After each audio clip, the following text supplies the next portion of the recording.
okay from the other night? Trossard had the kick. Is he okay to play? Sorry. Is Trossard okay after the other night? Yeah, he's fine. He trained this morning and he will be available for tomorrow. Yeah. Simon? How pleased were you with the entire performance, not just the result on Wednesday night? And how do you look at this game tomorrow when you're playing against a side who most people would regard as a rival for what you're trying to achieve? They've bought players as well. Is it, although it's very early in pre-season, is it a test that you can gain anything from? Well, every game is a test, obviously, and today, although we got a really good result, obviously there are things that we must do much better than we did in the game. We took a lot of positives from it, and we got, especially fitness-wise, the outcome that we wanted, and we shared the minutes with a lot of players, which was something really good. Tomorrow's test is going to be something very different against a team that they are so used to playing together, obviously, and there are big rivals for us in the Premier League. So it's going to be amazing to play in this stadium, full house, incredible atmosphere, and it's going to be a really good test to see where we are. Okay, Mikel, welcome to the stage. My name is Derek Owusu from Ghana, West Africa. I represent Kizito Sports Africa. Nice to meet you. Oh, nice to meet you, Mikel. First of all, I have a couple of questions, but I cannot start without, giving you thumbs up. Last season, you did a great job with your squad. It was really a good job. But I want to find out, at what point, before I come to Thomas Partey, at what point did you realize that, the trophy is gone last season? At what point did you consider that it's gone? When mathematically it was impossible. Until that point, we always believed that we had the chance to do it. Obviously, there were moments when it was completely in our hands, then we lost it. But there were still games to go, and until the point that it's not possible mathematically, you should never give up, because it's football. All right. So Thomas Partey, I know he's a phenomenal guy with regards to your squad.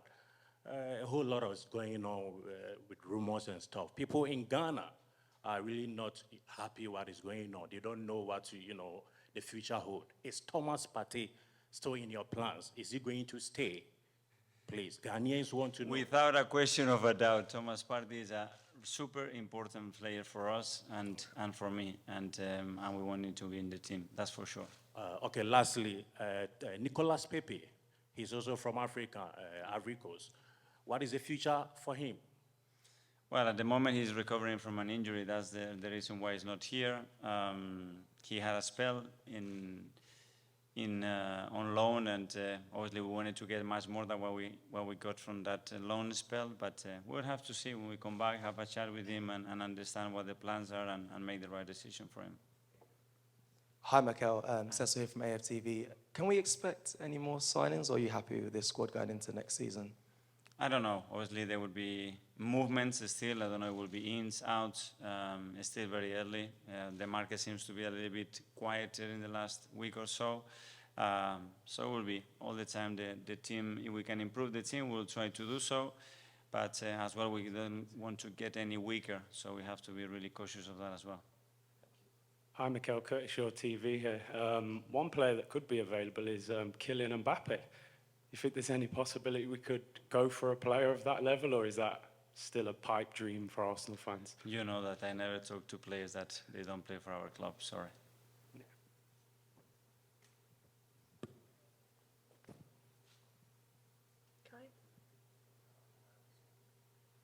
Hi, Mikel. I just wanted to ask about William Saliba. He's obviously come back over the past couple of games, has looked really strong across the past two performances. Fitness-wise, how is he, and how happy are you to have him back amongst the back line? Let me ask my assistant. What do you think of Willie? How is Willie at the moment? Unbelievable. Can I get your response as well, please, Mikel? Can I get your response to that as well, please? He's doing really good. Obviously, he's a huge player for us. We know what he brings to the team. He looks good fitness-wise. I think he's in a really good moment. He's happy. Obviously, he extended his contract. I think all seems to be okay. One for Alex as well, if that's okay. You've come from a team where finishing second was viewed almost as a disaster to last season for Arsenal. From the outside, at least, finishing second was a relatively good result. How are you making sure that your team don't sort of rest on their laurels and sort of be happy with second? How are you making sure they push on and try and go for first next season? I said a lot of times in the past that even watching Arsenal from where I've been before, I had feeling that and smell, I would say that Arsenal's time is coming. So, of course, we have a young team, but with a lot of experience already. Unfortunately, last season we didn't achieve what we wanted, but it was a lot of good lessons for us during that season, and for sure it will help us for the next one. So I'm fully confident, and let's see what's going to happen. Hi, Mikel. You said Thomas is a super important player for you going forward. When Declan was brought in, there was maybe a presumption that he was coming in as a replacement for Thomas. Do you envisage using both of them at times? Yeah, they can play together, and that was in my plans. And if we want to improve the squad and have more quality, we need players that can play together, but we need players in the same position that have to fight for the places. And it's something that we haven't had over the last few years, and we wanted to improve that, and that's why we brought Declan as well. Just a couple of days ago, I'd asked you about being unpredictable, and you said that's what you wanted to become this year, not changing systems.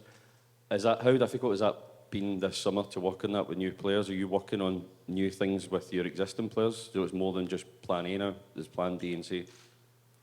Yeah, or plan A1, A2, and A3, however you want to look at it. So, yeah, we are looking at options, we are training different options. As well, we have to understand, and sometimes you have to leave players to see, because when you see them training, when you see how they connect with each other, they give you a lot of information. It doesn't have to be all the time you provoking things, because they give you a lot of information, and you have to be ready to take that information as well. And just one for Alex, if I can. You obviously you worked with Mikel before at Manchester City, you came last year. For the 3 new signings that have come in, they looked as if they had been playing at Arsenal for a while. Yesterday they looked so comfortable. Can I just ask for your insight as to how easy it is to understand the game model at Arsenal? What makes the manager so good at integrating new players so quickly? Well, it wasn't a secret. It's not a secret, obviously, that I know Mister for a while since City, and I said to myself, being there, that if one day I need to leave City and I need to stay in the Premier League, it's going to be only one manager, which is Mikel Arteta. And because the way he sees the football, his vision, he's the winner, and his character and mentality, that's what you cannot love. I mean, like, it's a dream to be in this kind of teams for every football player around the world, and I can see all the way how they enjoy every single day, the way all of us, we're working so hard. Probably during last season, I don't remember even one day where one of the staff or something was leaving training ground earlier than 4 or something. So I think this is the right way to work, and if you want to achieve something big, that's how you need to behave. Mikel, you've said Thomas is important to you. You want him to stay. You've seen him play alongside Declan Rice, but there's been a lot of interest in him. So do you actually expect him to stay? Yes. Has there been any conversations with him about what his priority is? No. And every time I spoke to him and every time I had conversation with him, he's willing to stay with us. So for me, it's nothing there at all. Hi, Mikel. I'm Joe Jackson from The Guardian, just so you know. Given last season's experience, will it be harder or easier for your team to sort of be where you want them to be this new season, challenging? Harder, for sure, because the level is going to go up, and the teams are getting better, and the league is getting stronger, so it's only going to get harder, and we know that, and we are preparing for that, and we have to be better, and we have to play better, and we have to do things better than we did last year, and that's the way we are working at the moment. But not harder with regard to there being some kind of hangover because of the sort of disappointment. You were so close, and everyone admired, how you fought for the title? No, I think what happened last year probably was necessary as well to learn the lessons that you have to learn to get better and be more successful and achieve what we want to achieve. So it's part of that road and that journey, and we know the complexity of the league and the rivals that we have, but as well I'm sure that they don't want to play against us. Hi, Alex, can I just ask you, you've got this game coming up for Ukraine. How difficult is it for you to sort of keep focused? Obviously, you're the other side of the world. Just keep focused on what's going on back in your home country while you're trying to prepare for football and everything. Well, my answer might be a bit long, so sorry about this. First of all, I would like to say, obviously using this opportunity being here, I would like to say massive thanks to US and obviously for the rest of the world, which is helping us a lot in this tough moment. Of course, since the invasion, this is already if I'm talking about myself, this is already part of my life, and every single day I'm living with my country, with the people which is staying over there. Me and my family trying to help as much as we can, and obviously with the event which is coming soon, 5th of August in London, I feel, like I said, listen, I'll try to be simple. I feel that my mission is to try to help as much as I can, right? I want to my kids, when they will be quite big and they're gonna ask me, Daddy, what did you do when this war was there at our homeland? And I just wanna look at to my daughter's eyes and I just wanna say, look, me and obviously your mom, we were trying to do our best to help people, to help our country. Obviously, me using the football, which is obviously the best sport in the world, to represent our country in the best way. And with this kind of event, like is coming soon, with all the ex-players, with the football legends, not just football. Some of them are and actors. So. It's so important, not just, obviously, the target is to raise some funds to rebuild one of the schools in Ukraine, but this is also another powerful message to the rest of the world, and especially for all Ukrainian people which is staying there and fighting for their independence, that look at these guys, we are not alone. All of them, they stay behind us. So I know some people got fatigued from this war, but we cannot give up. Obviously, me and all of us, we need to fight. We need to fight for our freedom, independence. Because to be honest, I couldn't imagine that this can happen in 2020s. The place where you were, imagine the place where you was born and raised. You know every single stone there, and one day, the other country just comes to your place, destroy everything around, killing kids. And doing a lot of scary things to achieve what? That's the question. So in this case, I'm talking to the people which got some fatigue, that guys, today is Ukraine, but tomorrow it could be your country. So that's why we need to stick together and fight until the end. Alex, just on that theme, on the same weekend as your game for Ukraine, I think Shakhtar are going to be playing Tottenham in a friendly as well. I realise, compared to what people in your country are going through, that football is almost insignificant. But football has a very loud voice. And is it through your event and through Shakhtar coming that you can remind people, so people who maybe are fatigued or have forgotten or who are questioning why we're involved in this, it's just another reminder of what's happening and the reality of what's going on in Ukraine? Yeah, it's so important, to make these kind of events, like I said. Look, of course, it's a bit, not a bit, I would say, for me personally, it's a shame, to ask you guys to donate and stuff like this, right? I'm not saying this and I'm not asking this. Of course, some people can do it. Some of them maybe cannot do this because they have a lot of things to do. They have big families and stuff like this. But, being in London and just walking with my daughter or whatever, I can see some some cars or some kids. Like the other day, a few weeks ago, I've seen one family. I don't know where they're from, to be fair. I couldn't recognize the language, probably Czech Republic or somewhere. And I've seen the kid was about 7 years old, and he was like walking with no shirt, and he had like a temporary tattoo on his shoulder with Ukrainian flag. So I was like, wow, these people staying with us. So I'm not asking everyone to donate, but just even like stick on your car. Trust me, this little thing it means a lot for us. Being a Ukrainian, I'm proud of this moment. So proud.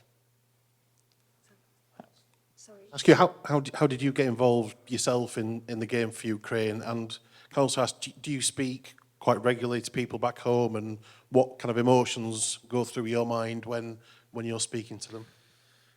Well, I'm talking to, I would say, how can you say, from little, let me try to think how to answer. So 1 month ago, a bit more than 1 month ago, I was in Ukraine, yeah, for first time since invasion. And me and Andrei Shevchenko went to that school which we're gonna rebuild. And we spoke with the kids, you know. I'm not gonna say to you like what they were talking about scary things and stuff like this. But I spoke with these kids and finishing with the guys which is staying in the front line and taking risk every single second. And you know, we played against MLS the other day, and the show before the kickoff was unbelievable. And in the end, F-16 were flying in the air just above us, 4 of them, and I know 100% how important for us to have them. And using this opportunity, guys, I have to say again that we need this F-16 to return our land, to return our territories. And yeah, that's what I'm trying. Like I said, I have my mission, and if I can have this kind of opportunity to talk to you guys, I have to say. Last 2 questions, one from the US, and then finish with you, Dave. How you doing, Mikel? Welcome to the US. Thank you. After the kind of disappointment after last year, what can you personally do as the manager to get improvement and make sure that Arsenal lifts the Premier League at the end of the season? Well, coach them better to win every single game, and that's the aim. And play better and make sure that they enjoy every minute of being here, because at the end it's about getting the best out of them, and that's crucially you want to do that. And at the end, believe that they can do it again, that they can do it better, and they have to demand themselves another standards. You want to raise the level and achieve what we want to achieve. And this is the mission every single day. Thank you. And last question. Hi, Mikel. Tomorrow, when you face United, you'll be coming up against a player in Mason Mount, who I think you were keen to sign this summer. How disappointing was it not to land him, if you like, and how how much of a blow is it to see him go to a rival in United? We are so happy with the players that we sign and the players that we have in our squad, so not necessary to talk about other players. Thank you, everyone. Thank you, guys. Thank you very much. Thank you very much.